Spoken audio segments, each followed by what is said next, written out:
My phone rang at 9:30 on a Tuesday morning, and I stared at the name on the screen like it was a ghost. Mom. I hadn't heard from her in 5 years. My hand trembled as I answered. Her voice came through broken and desperate, choked with tears I'd heard 1,000 times before. She was begging me for money. $300,000 to save their house from foreclosure.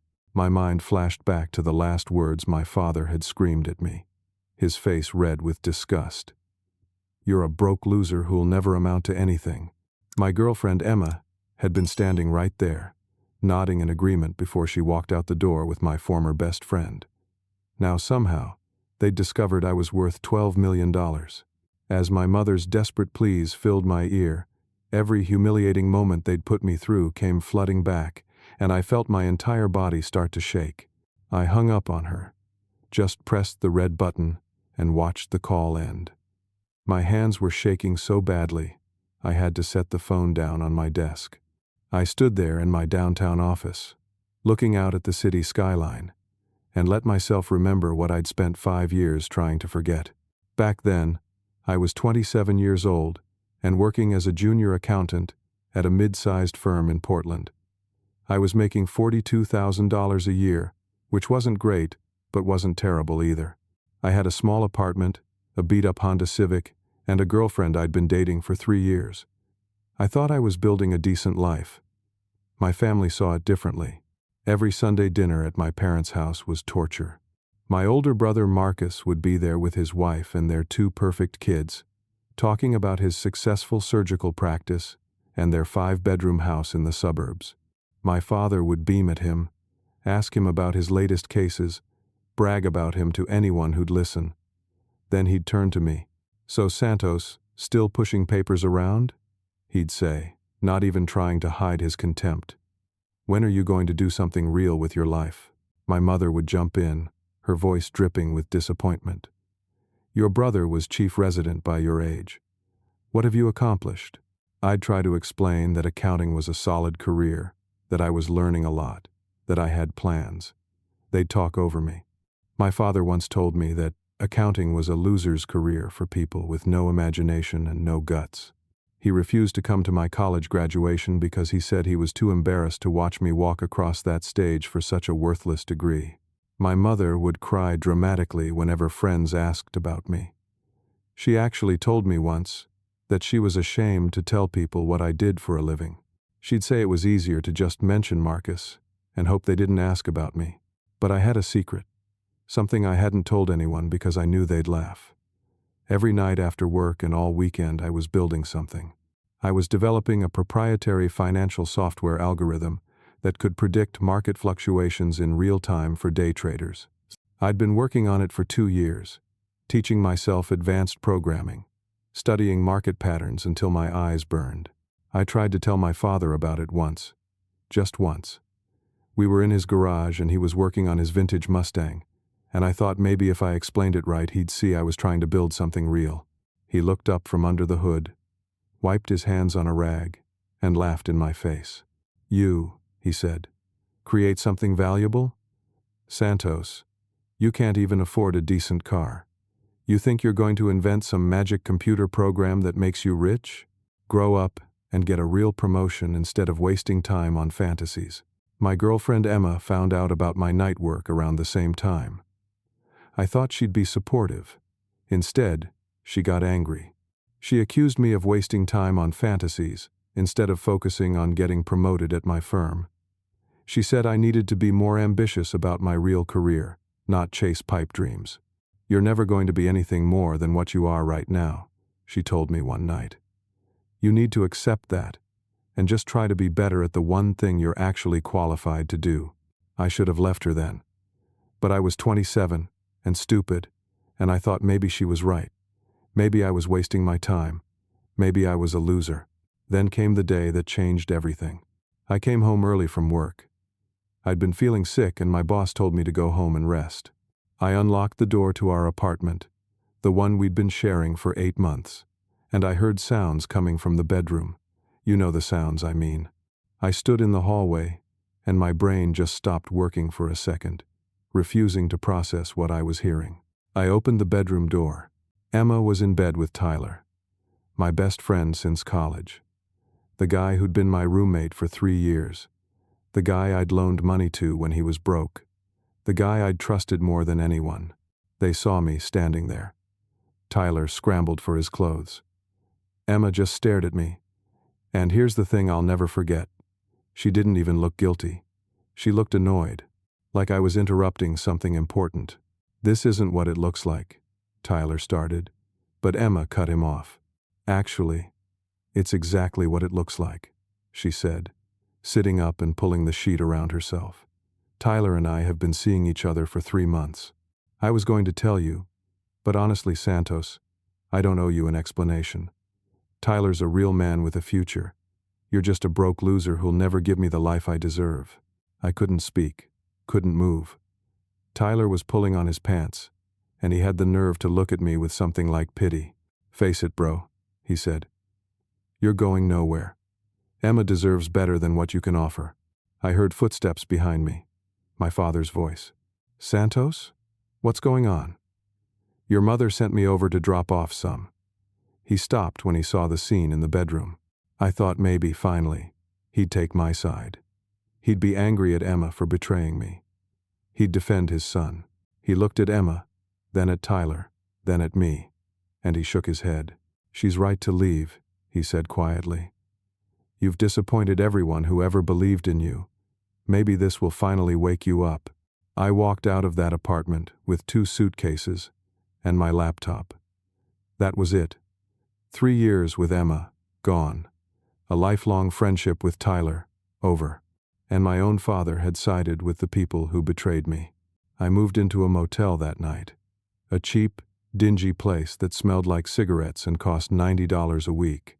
I lay on that lumpy mattress and stared at the water-stained ceiling and wondered if they were all right about me. The motel became my home for 2 months. Room 117, with its flickering bathroom light and the sound of the highway outside my window. I'd wake up at 6, shower in the tiny stall that never quite got hot enough, and head to my accounting job. I'd work from 8 to 5, come back to the motel, and code until 3 or 4 in the morning. Then I'd sleep for a few hours and do it again. I was living on ramen noodles and gas station coffee. I lost 15 pounds. My clothes started hanging off me. People at work asked if I was sick. I told them I was fine, just going through some stuff. Nobody pushed for details. 6 weeks into my motel life, my mother called. Just once. I actually felt hope when I saw her name on my phone. Maybe she was checking on me. Maybe she'd heard about Emma and wanted to make sure I was okay. "Your brother's giving us money for a vacation to Hawaii," she said. No greeting, no warmth in her voice. "We're going for 10 days. What are you contributing?" I looked at my bank account on my phone. $37.16. "I'm between paychecks right now," I lied. "Money's a little tight." She made a disgusted sound. "Of course it is. Marcus is giving us $3,000. I guess we know which son really cares about us." She hung up. I sat on the edge of that motel bed and seriously considered just giving up, deleting all my code, accepting that this was my life now. A junior accountant, living in a motel, eating ramen, completely alone. But something stopped me. Maybe it was spite. Maybe it was the last shred of self-respect I had left. I kept coding. One night around 3 in the morning, I couldn't sleep. My brain was too wired from coffee and stress. I drove to a 24-hour diner about 2 miles from the motel. The place was empty, except for an older waitress wiping down tables. Her name tag said Dorothy. I ordered coffee and toast and opened my laptop. Started working on a particularly tricky section of the algorithm. Dorothy came by to refill my coffee and glanced at my screen. "That's some complex-looking work," she said. "What are you building?" Most people's eyes glaze over when you try to explain software development. But I was so tired and so lonely that I just started talking. I told her about the algorithm, about what it was designed to do, about how it could help day traders make better decisions in real time. She listened, actually listened. When I finished, she sat down across from me. My late husband Henry was a software engineer. she said. Worked for Intel for 30 years. He used to talk like you do. That same excitement in his voice when he was working on something he believed in. Did he ever build anything big? I asked. 3 patents, she said with a sad smile. Made enough money from one of them that I could have retired years ago. I work here because I like people, and I'd go crazy sitting at home alone. We talked for 2 hours. She told me about Henry, about how everyone thought he was crazy when he was working on his first invention. How his own brother told him he was wasting his time. How he almost gave up a dozen times. But he didn't, Dorothy said. And you know what he always told me? The best inventions come from people with nothing to lose. I went back to the motel that night with something I hadn't felt in months. Hope. I finished the beta version of my algorithm 3 weeks later. It was rough, needed testing, but it was functional. I had $200 on a credit card that wasn't maxed out yet. I used it to open a small trading account and let my algorithm make decisions. The first day, I made $73. Not much, but it worked. The second day, $141. By the end of the week, that $200 had become $1,823. I sat in my motel room and stared at the numbers on my screen. It worked. It actually worked. My hands were shaking. For the first time in my entire life, I'd built something real, something valuable, something that could change everything. I spent the next 2 weeks refining it, testing it, making sure it wasn't just beginner's luck. It kept working. The algorithm was predicting market movements with about 78% accuracy. That might not sound impressive, but in day trading, anything over 60% is considered excellent. I knew what I had to do next. I needed real investment. Venture capital. Someone who could see the potential and help me scale it up. I put together a presentation, practiced my pitch until I could do it in my sleep, and scheduled meetings with 5 different venture capital firms in Seattle. I bought a cheap suit from a thrift store, took a Greyhound bus to Seattle, stayed in a hostel for 3 nights. I walked into those meetings, believing this was my moment. This was when everything would change. The first firm listened politely and said they'd get back to me. They never did. The second firm told me the market was too saturated with trading software. The third firm said I didn't have enough business experience. The fourth firm didn't even let me finish my presentation. The partner looked at his watch and said he had another meeting. The fifth firm was my last hope. The partner's name was Gregory Walsh. He had a corner office with a view of the water and a desk that probably cost more than I'd made in the last year. I gave him my pitch, showed him my data, showed him the returns I'd been generating. He leaned back in his leather chair and actually laughed. Not a polite chuckle, a real, genuine laugh. "Let me get this straight," he said. "You're a junior accountant living in a motel, and you think you've invented something that sophisticated traders and quantitative analysts haven't already figured out. You're a nobody from nowhere with a pipe dream. Come back when you have a real resume and real credentials." I walked out of that office feeling like I'd been punched in the stomach. I went back to the hostel, packed my bag, and took the Greyhound back to Portland. I got back to my motel at 11 at night. There was an eviction notice on my door. I was 4 days late on rent. The manager had posted a notice giving me 24 hours to pay or leave. I had $900 in my bank account. Rent was $90. But I also owed my credit card minimums, and if I paid the motel rent, I wouldn't be able to make those payments, and then my cards would get shut off, and I needed them for my trading account. I sat on the floor outside my motel room and did the math over and over, trying to find a way to make it work. There wasn't one. The next morning, I packed everything I owned into my Honda Civic and officially became homeless. I slept in my car for 3 nights. A Honda Civic isn't built for sleeping. My back ached constantly. I'd park in different Walmart parking lots, trying not to draw attention. During the day, I'd go to the library to use the bathroom and wash up in the sink. I kept a gym membership for $20 a month just so I could shower. I was still going to work every day, still showing up in my wrinkled shirts and cheap suits, pretending everything was fine. I was exhausted, humiliated, and running out of options. I thought about calling my parents, begging them to let me stay with them for just a month while I got back on my feet. But I couldn't do it. I couldn't give them the satisfaction of seeing me that broken. On the fourth night, sitting in my car in a Safeway parking lot, I made a decision that was either going to save my life or destroy it completely. I was going to use my algorithm today, trade with everything I had. Every dollar. I'd max out my credit cards, take out a payday loan, and put it all into my trading account.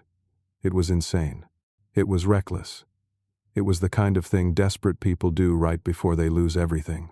But I was desperate, and I had nothing left to lose. I maxed out 3 credit cards, $11,000 total. I went to one of those payday loan places that charge predatory interest rates.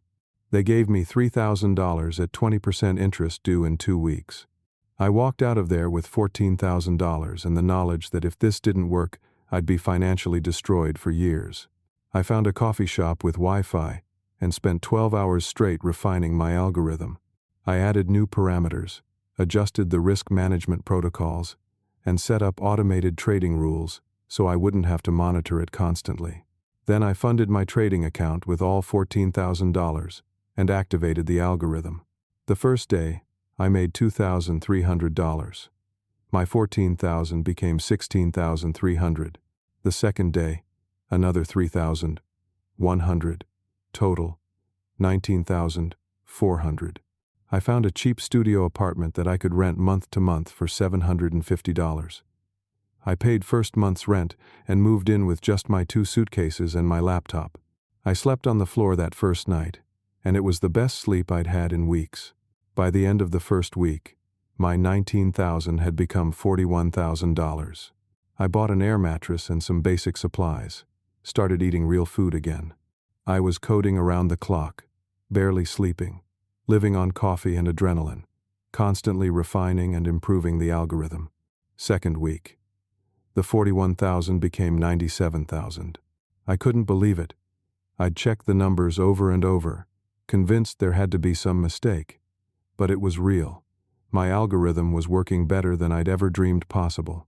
Third week, $97,000 became $230,000. I had $230,000. Me, Santos, the broke loser, the disappointment, the guy who'd been sleeping in his car 3 weeks ago. I allowed myself to hope, really hope. I started looking at better apartments. I thought about buying a decent car. I imagined calling my father and telling him he'd been wrong about me. On day 23, I woke up and checked my trading account, like I did every morning. The market had opened an hour earlier. There was breaking news from overseas, a major international crisis that nobody had predicted. The stock market was in free fall. I watched my screen in horror as my algorithm, which wasn't yet sophisticated enough to handle black swan events, failed catastrophically. It was still executing trades based on historical patterns that no longer applied. The automated protocols I'd set up were working against me. In 90 minutes, my $230,000 dropped to $41,000. But it was worse than that, much worse. I'd been trading on margin. That means the brokerage had been lending me money to amplify my gains. It's a common practice, but it's incredibly risky. When the market crashed, my margin positions got liquidated automatically, and suddenly, I owed money. I owed the brokerage $73,000. With my credit card debt of $11,000 and my payday loan of $3,000, I was $101,000 in debt. I sat there, staring at my screen, feeling like the walls were closing in. My phone rang. It was a number I didn't recognize. I answered. "Is this Santos Rivera?" A woman's voice asked. "Yes. This is Jennifer from Cascade Brokerage Collections Department. We're calling regarding your margin account balance. You currently owe $73,147. We need to discuss payment arrangements immediately." "I don't have it," I said, my voice barely above a whisper. "Mr. Rivera, margin debt is a legally binding obligation. If payment is not received within 72 hours, we will be forced to pursue legal action." This could include wage garnishment, asset seizure, and a lawsuit for the full amount plus legal fees and interest. She kept talking, but I wasn't really hearing her anymore. 72 hours. 3 days to come up with $73,000 or face financial ruin. I hung up and put my head in my hands. This was it. This was how it ended. I'd gambled everything and lost. My father had been right all along. I was a loser who'd never amount to anything. I didn't sleep that first night. I couldn't. I sat on my air mattress with my laptop, frantically searching for solutions. Bankruptcy, debt consolidation, nothing would work fast enough. The brokerage wanted their money in 72 hours. By the second morning, I was desperate enough to swallow what was left of my pride. I called my brother Marcus. "Santos?" He sounded surprised. "It's been a while." "I know. Look, I need to talk to you about something important. Can we meet?" We met at a coffee shop downtown. Marcus showed up in his expensive suit, driving his BMW. He ordered a complicated latte, and we sat by the window. I told him everything. The algorithm, the trading, the debt, the 72-hour deadline. I watched his face as I talked, looking for any sign of compassion or understanding. When I finished, he was quiet for a long moment. "That's quite a story," he finally said. "How much do you need?" $73,000 to cover the brokerage, plus the credit cards and the payday loan. Call it $90,000 total. He whistled low. "That's a lot of money, Santos." "I know. But my algorithm actually works. Once I fix the Black Swan event issue, it'll be profitable again. I can pay you back with interest in 6 months. Maybe less." Marcus stirred his coffee. "Let me talk to Dad. Maybe we can work something out as a family." I felt a tiny glimmer of hope. Maybe this was the moment. Maybe my family would finally come through for me when I really needed them. "Thank you," I said. "Really. I know I haven't been around and things have been weird, but I really appreciate this." "We're family," Marcus said, putting his hand on my shoulder. "That's what families do." 2 hours later, my phone rang. "Marcus, I talked to Dad and Mom," he said. "They want you to know they've thought about it carefully." "And?" "Dad said you made your bed. Now lie in it. Mom agrees. They said you're an embarrassment, and they won't throw good money after bad." I felt like I'd been slapped. "What?" "Honestly, Santos, I agree with them," Marcus continued, his voice taking on that same disappointed tone our father always used. "You gambled like an idiot. You maxed out credit cards and took out payday loans to play the stock market. That's not investing. That's addiction. You need to learn responsibility. Maybe hitting rock bottom will finally teach you something." "Marcus, I'll lose everything. They'll sue me, garnish my wages for years. I'll never recover from this." "That's the consequence of your choices," he said simply. "Maybe you should have thought about that before risking money you didn't have. I have to go. I have surgery in an hour." He hung up. I stood there in my tiny studio apartment and felt completely alone in the world. I called Dorothy, the waitress from the diner. She was the only person I could think of who might understand. "Santos? Honey, what's wrong?" I broke down, told her everything through tears. The debt, my family's rejection, the lawsuit threat, everything. "How much do you need?" she asked when I finished.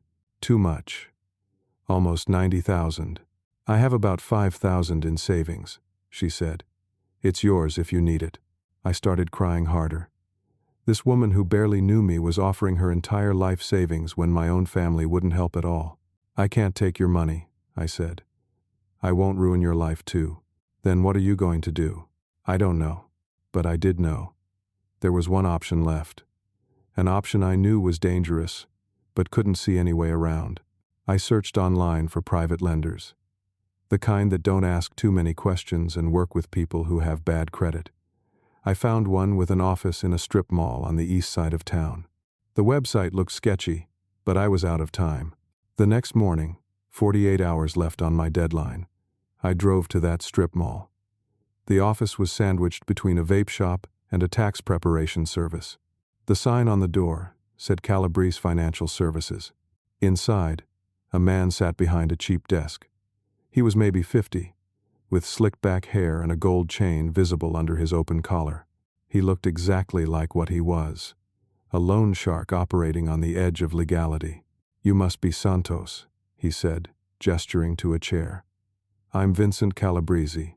I understand you need money fast. I need $73,000 to pay off a brokerage firm, plus another $17,000 for other debts, and I need it today." Vincent smiled, not a friendly smile. "That's a lot of money for someone in your position.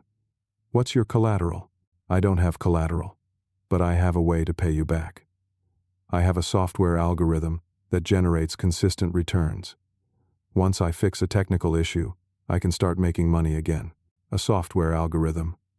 Vincent leaned back in his chair. "So, basically nothing.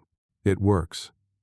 I turned 14,000 into 230,000 in 3 weeks, and then lost it all, from what you told me on the phone." Vincent pulled out a document and slid it across the desk. "Here's what I can do. I'll give you $90,000. That covers your debt, plus gives you some operating capital. Interest is 28%, compounded monthly. Payment is due in full in 6 months." I did the math in my head. 28% compounded monthly meant I'd owe over $140,000 in 6 months. "That's insane," I said. "That's what I charge people with no collateral and bad credit who need money immediately. You have about 36 hours before that brokerage sues you. This is your only option." He was right. I knew it, and he knew it. "There's one more thing," Vincent said. "Personal guarantee. You sign a document acknowledging the debt and agreeing that failure to pay will result in serious consequences. I have people who handle collections. You don't want to meet them." I understood what he was really saying. This wasn't just a loan. This was potentially dangerous if I couldn't pay. "I need the money today," I said. Vincent smiled and pushed the papers toward me. "Then sign." I signed. Vincent made a phone call, and 30 minutes later, he handed me a cashier's check for $90,000. I went straight to the brokerage and paid off my debt. They closed my margin account, but said I was free and clear. I paid off my credit cards and the payday loan. I had $50,000 left. I went back to my apartment and spent 4 days straight without sleep, fixing my algorithm. I added multiple safety protocols: black swan event detection, automatic shutdown procedures, market volatility sensors. Everything I should have built in from the beginning. I tested it carefully, with small amounts for 3 days. It worked perfectly. The new safety measures were preventing the kind of catastrophic failure that had destroyed me. Then I put the full $50,000 into my trading account and activated it. 2 weeks later, I had $214,000. I'd done it. I'd recovered. I could pay Vincent back in full with money to spare. I grabbed my phone to call him and tell him I was coming by to settle the debt early. There was a knock on my door. I opened it. Vincent stood there with 2 men who looked like they crushed bricks for fun. Vincent smiled, that not friendly smile. "Santos, good to see you. Can we come in?" They didn't wait for an answer. They walked in, and the 2 large men positioned themselves by the door. "I was just about to call you," I said, my heart racing. "I'm ready to pay you back. I have the money." "I know you do," Vincent said, looking around my sparse apartment. "I've been keeping an eye on your trading account. Very impressive. Then you know I can pay you back the $90,000 plus interest. I can write you a check right now." "About that," Vincent said, pulling out a document. "There's a clause in the contract you signed. Section 7, Paragraph 3. Any profits generated using my capital as seed money are subject to a 50% partnership distribution." I felt my blood run cold. "What are you talking about?" "I never agreed to that." He pointed to a section of the contract. There it was, in tiny print, that I'd been too desperate to read carefully. Any profits from trading activities using the loan as capital were split 50-50 with the lender. "You're saying I owe you half of everything I made?" You made $214,000 from my $50,000. That's $164,000 in profit. Half of that is $82,000.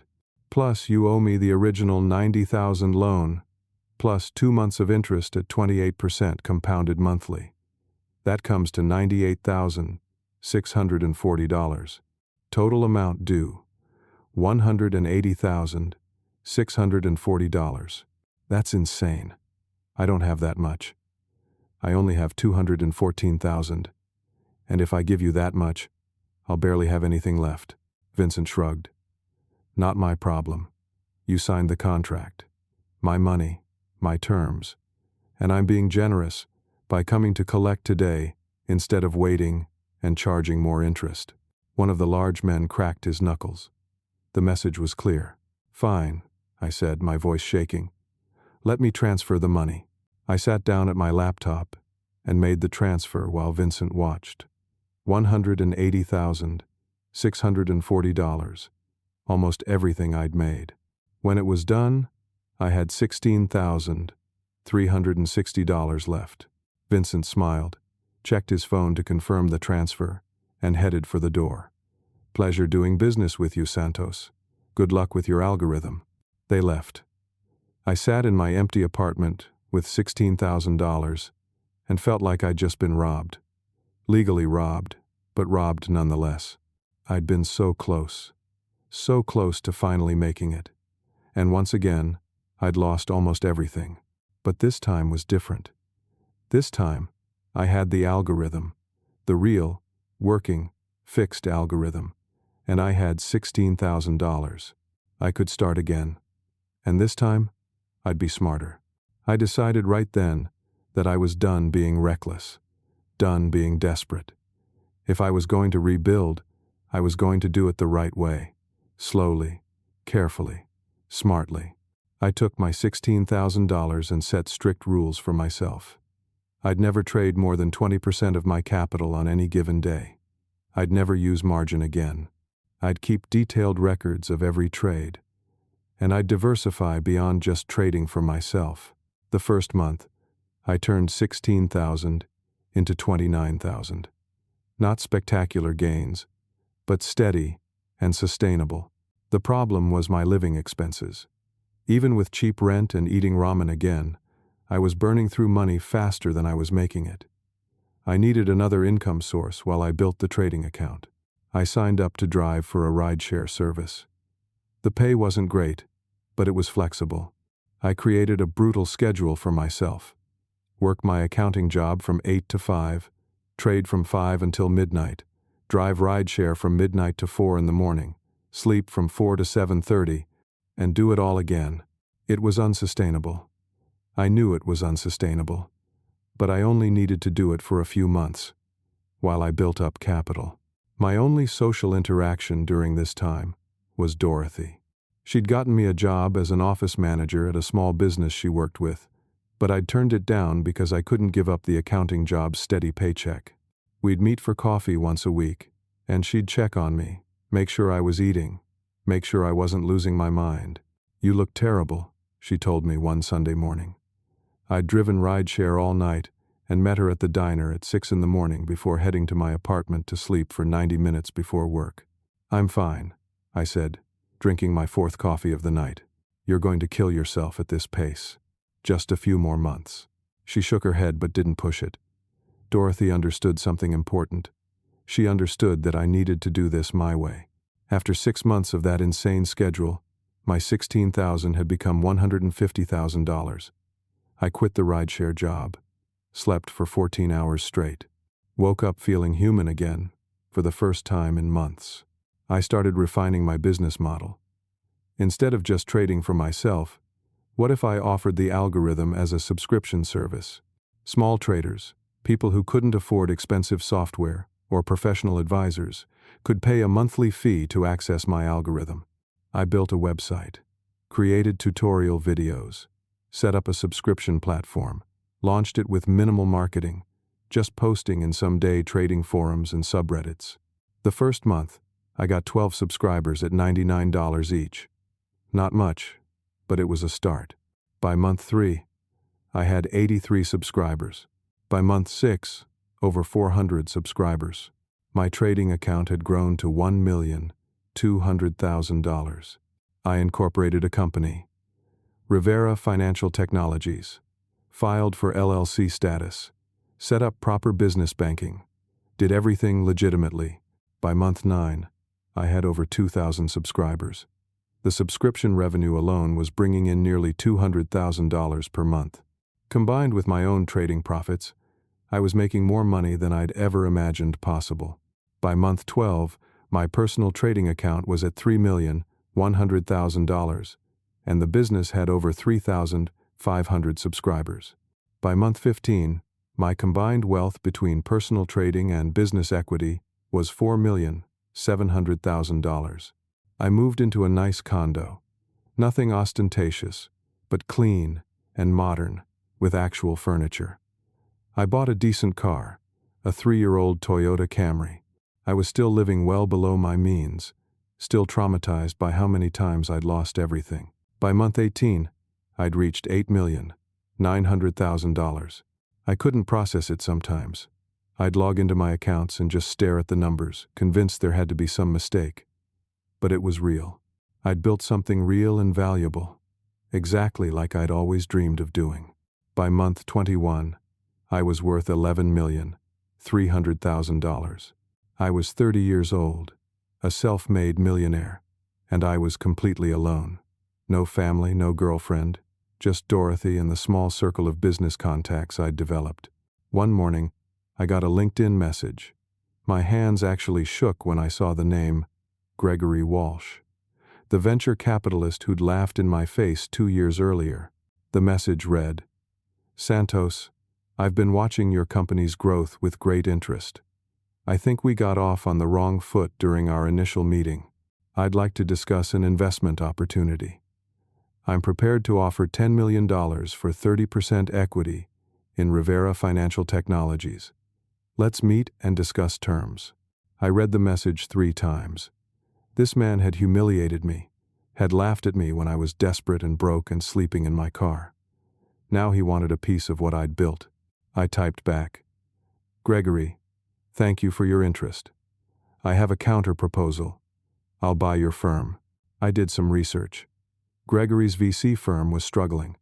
They'd made several bad investments and were valued at around $8 million with significant debt. I had the resources to acquire it if I wanted to. Gregory never responded to my message. I didn't pursue buying his firm. I decided it wasn't worth my energy. But the exchange made me realize something. I had power now. Real power. The kind of power that came from not needing anyone. My company continued growing. By month 23, I was worth $12,400,000. I had over 4,200 subscribers, and Rivera Financial Technologies was valued independently at around $18 million. I'd made it. Really made it.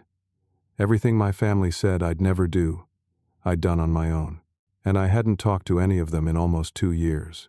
Then one Tuesday morning, my phone rang. Mom. I stared at it for a long moment before answering. And that's when she started begging me for $300,000 to save their house. I told my mother I needed time to think about it. She started crying harder, saying they only had 2 weeks before the bank foreclosed. My father grabbed the phone. "Santos," he said, and his voice had that same commanding tone it always had. "Son, I know I was hard on you, but that's what fathers do.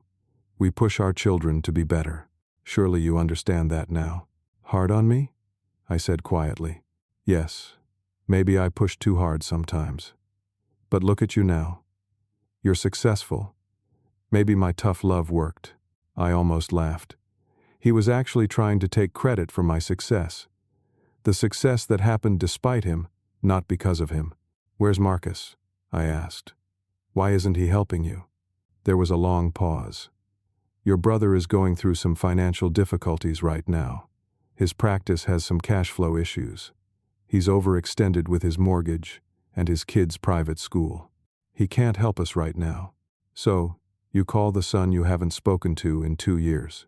Family is family, Santos. We raised you, we fed you, We put you through college. You owe us. There it was. The word that defined my entire relationship with my parents. Oh, I owed them. My success wasn't mine. It was theirs. By proxy. Because they'd done the bare minimum of parenting required by law. Did you know Emma cheated on me? I asked suddenly. You were there. You saw her in bed with Tyler. That's ancient history, my father said dismissively. What does that have to do with anything? You sided with her.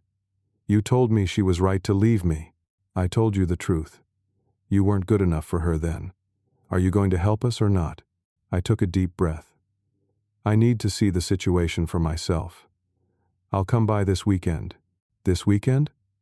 My mother grabbed the phone back. Baby, we don't have time for this weekend or nothing, I said. I need to see the paperwork. Understand what's really going on. She agreed, reluctantly. We set a time for Saturday at 2 in the afternoon. I called Dorothy that night. They want $300,000. Are you going to give it to them? She asked. I don't know. They're still my parents. Santos, honey, I'm going to say something and you're not going to like it. Those people have never supported you. Not once. They called you a loser when you were struggling. They refused to help when you were in real trouble. Now that you're successful, suddenly they remember they have a son. That's not family. That's opportunism. But what if they really need help? What if they lose their house? Then maybe the golden child Marcus can figure something out. You don't owe them anything. But I couldn't shake the feeling that I did. They were my parents. Didn't that mean something? Saturday came. I drove to my parents' house for the first time in over 2 years. The neighborhood looked the same. Upper, middle-class suburban homes with perfect lawns and 2-car garages. I pulled into the driveway behind a BMW I didn't recognize. Marcus's car. My stomach dropped. They'd ambushed me. I walked to the front door. Before I could knock, it opened. My mother stood there, and for a second I saw something in her eyes. Not love, not relief, something calculating. Santos. Baby. Coming in. The living room was full of people. My father sat in his recliner, Marcus and his wife Angela on the couch. And sitting in the armchair by the window, looking smug, was Emma. Next to her, holding her hand, was Tyler. Emma was visibly pregnant. What is this? I asked. A family meeting, my father said. We wanted everyone here who cares about this family. Emma and Tyler aren't family. They're Marcus's friends, my mother said. They wanted to support us. I looked at each person in the room. Marcus avoided eye contact. Angela looked uncomfortable. Emma had this little smile on her face. Tyler looked like he always did, vaguely apologetic but not enough to actually mean it. Sit down, my father commanded. I'll stand. My mother started crying. Real tears, the kind she'd always been able to produce on command. Santos, please. We're going to lose everything. The bank is foreclosing. We need $300,000 by next Friday. Why is everyone here? I asked again. Marcus finally spoke up. We're here to support Mom and Dad. To help convince you to do the right thing. The right thing. Yes, my father said. We all make sacrifices for family. Your brother has helped us over the years. Now, it's your turn. I turned to Marcus. How much have you given them? That's not relevant, Marcus said. How much? Maybe 20,000 over the last 5 years. For vacations, home repairs, things like that. 20,000. And now you can't help with 300,000 because your practice is struggling. I have responsibilities, Marcus said defensively. A wife, kids, a mortgage, and I don't have responsibilities? You're single, Angela chimed in. You don't have anyone depending on you. I looked at Emma. She was rubbing her pregnant belly, that little smile still on her face. Why are you here? Marcus thought I should come, she said. To help. Help how? She shrugged. I don't know. Moral support? You told me I was a broke loser who'd never amount to anything. Then you cheated on me with Tyler. Now you're married to him and pregnant, sitting in my parents' house. waiting to see if I'll give them money. That was years ago, Emma said. Can't we move past it? Move past it, I repeated. Santos, my mother pleaded. We don't have time for old grievances. The bank wants their money. If you don't help us, we'll be homeless. You already told them I'd pay, I said suddenly, realizing the truth. Didn't you? You told the bank your son would cover it. The silence confirmed it. We were confident you'd do the right thing, my father said. Now stop being dramatic and write us a check. Dramatic. I felt something inside me snap. Something that had been holding me back, keeping me tethered to these people, finally broke loose. Let me tell you something about dramatic, I said, my voice steady and calm. Dramatic is telling your son for 5 years that he's a worthless loser. Dramatic is skipping his college graduation because you're embarrassed of his career choice. Dramatic is siding with his girlfriend when she cheats on him. Dramatic is refusing to help when he's $100,000 in debt and desperate, then calling him 2 years later demanding $300,000 like it's owed. How dare you? My father started to stand.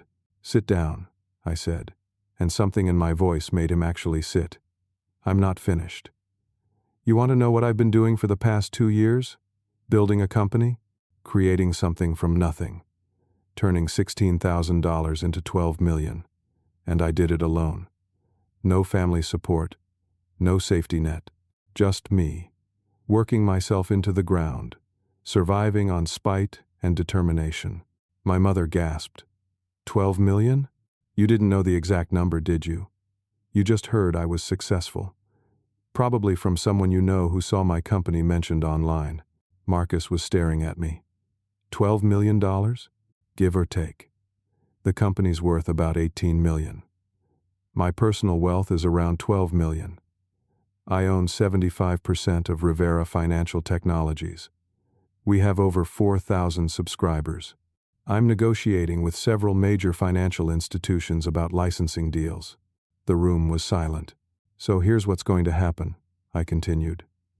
I'm not giving you $300,000. I'm not giving you $300.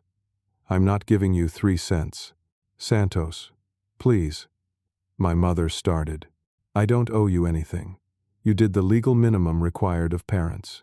You fed me, housed me until 18, and paid for college because you wanted to brag about having sons with degrees. That's not something I owe you eternal debt for. If you don't help us, we'll lose everything, my father said, and there was desperation in his voice now.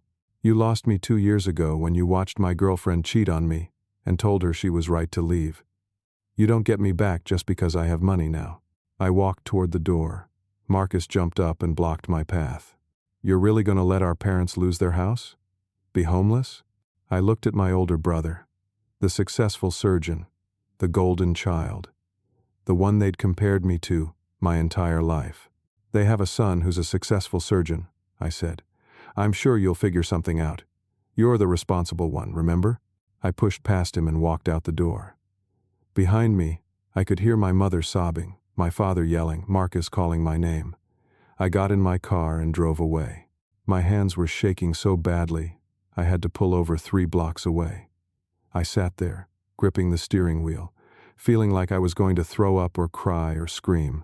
But underneath the chaos of emotions, there was something else. Something I hadn't felt in years. Peace. The next 2 weeks were strange. I kept expecting to feel guilty, to regret walking away from my family. But mostly I just felt lighter. Like I'd been carrying a weight I didn't realize was there, until I put it down. My mother sent text messages at first. Long, rambling guilt trips about how I was abandoning them in their darkest hour. How she'd given birth to me, raised me, sacrificed for me. How could I be so heartless? I blocked her number after the 5th message. My father called from different phones. The first few calls were angry. He called me selfish, ungrateful, a disappointment. Then the calls got desperate.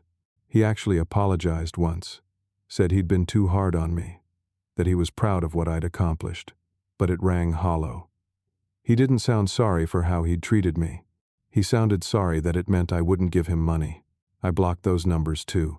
Marcus tried a different approach. He sent an email explaining that our parents had overstated their financial crisis. Yes, they were behind on the mortgage, but it wasn't as dire as they'd made it sound.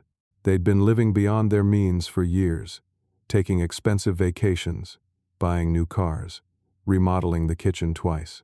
They'd refinanced the house multiple times to pull out equity for their lifestyle. The foreclosure was real, but it was the result of years of bad decisions, not some sudden crisis. "I'm going to help them," Marcus wrote. "Not with 300,000, but enough to get them into a smaller place they can actually afford. I thought you should know the truth. I don't blame you for walking away. I'm honestly not sure why I haven't." I didn't respond, but I appreciated the honesty. Emma sent a Facebook message. "I heard what happened. Just wanted to say, I think you made the right choice.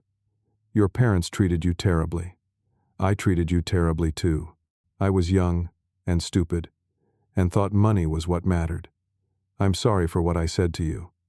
You deserved better." It was probably the most honest thing she'd ever said to me. I still didn't respond. Instead, I focused on building something that mattered. Something that would have lasting impact beyond just my own bank account. I established the Rivera Foundation for Entrepreneurial Support. The mission was simple: help young entrepreneurs who'd been rejected by traditional investors. People with great ideas but no family money, no connections, no safety net. People like I'd been. I funded it with $2 million to start. Set up an application process. Created a panel of reviewers.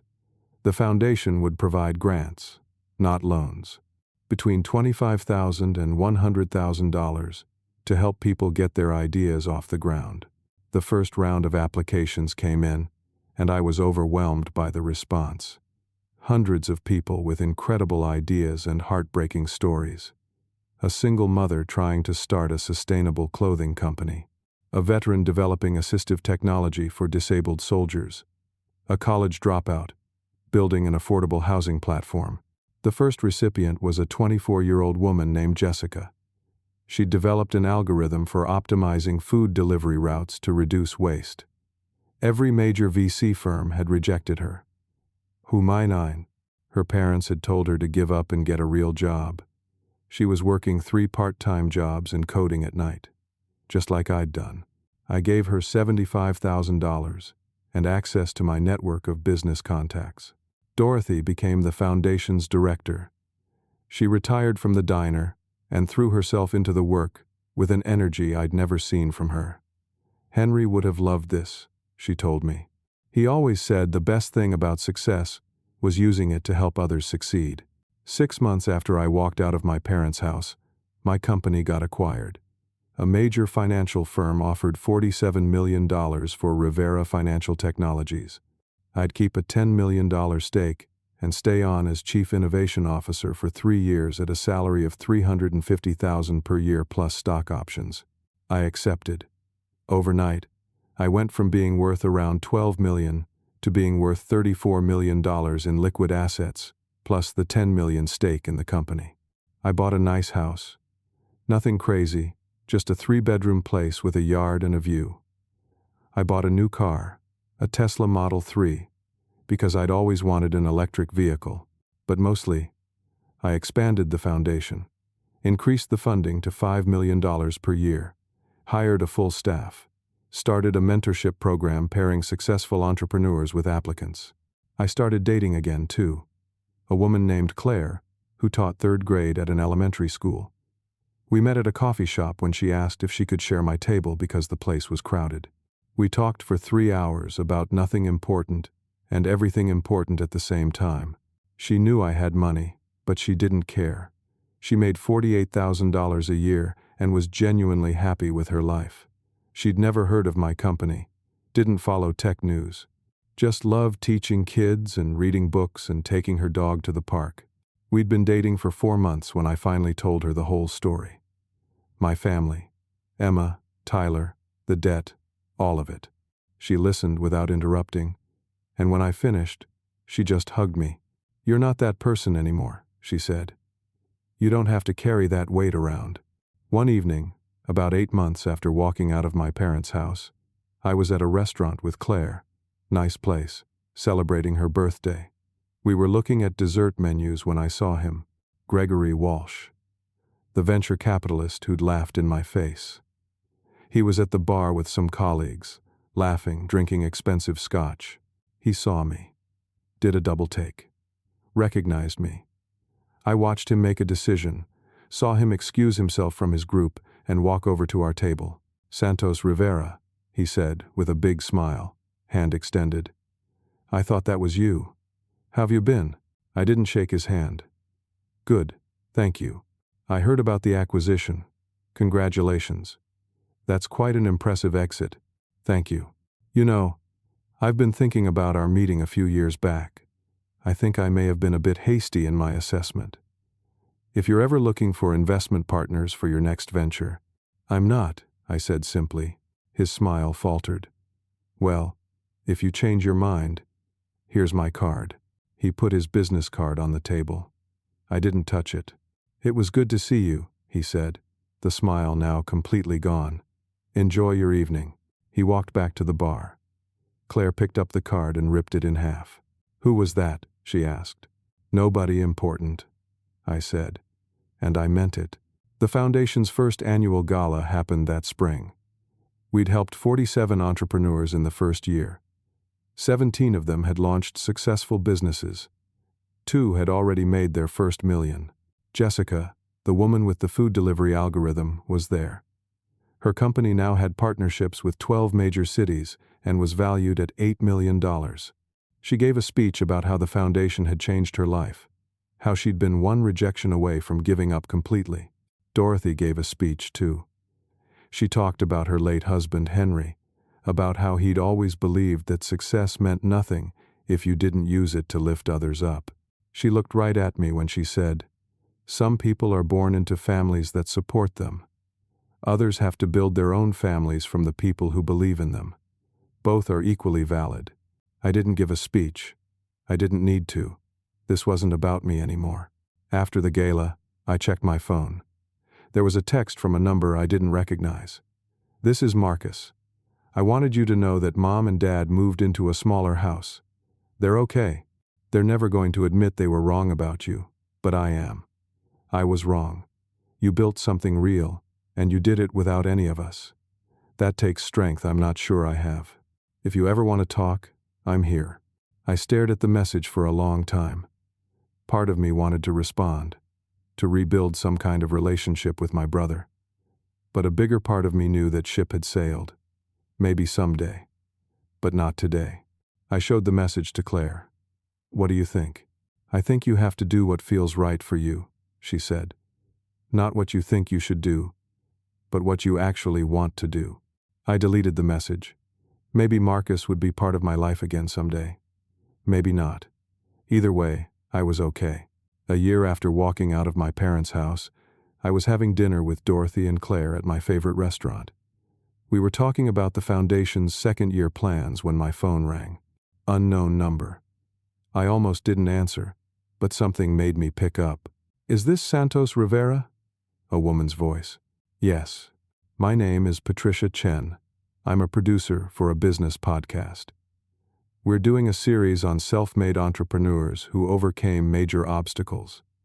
Your story came up in our research. Would you be interested in being interviewed?"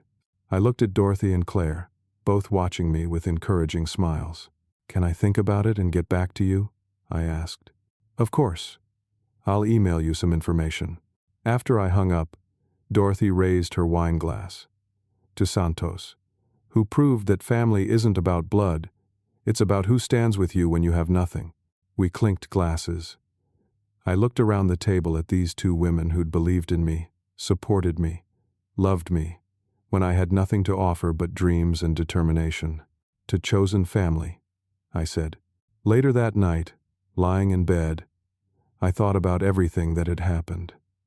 The pain, the betrayal, the desperate nights in my car, the crushing debt, the moment I walked away from my parents. All of it had led here. To a life I'd built on my own terms. To relationships based on genuine care instead of obligation. To success that meant something beyond just money in the bank. My father had been wrong. I wasn't a broke loser. But more importantly, I'd learned that even if I had been broke for the rest of my life, I still wouldn't have been a loser. My worth wasn't determined by my bank account or my family's approval. It was determined by how I treated people, what I built, who I helped along the way.